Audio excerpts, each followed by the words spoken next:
United Nations Convention on the Law of the Sea, Article 313, Amendment by Simplified Procedure.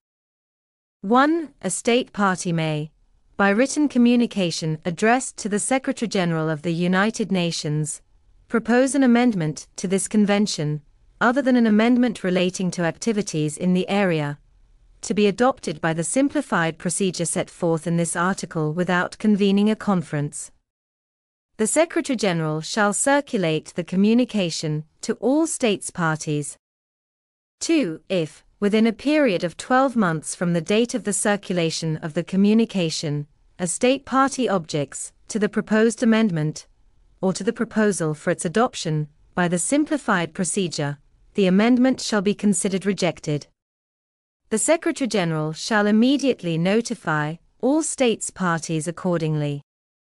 3. If, 12 months from the date of the circulation of the communication, no state party has objected to the proposed amendment, or to the proposal for its adoption by the simplified procedure, the proposed amendment shall be considered adopted. The Secretary-General shall notify all states parties that the proposed amendment has been adopted.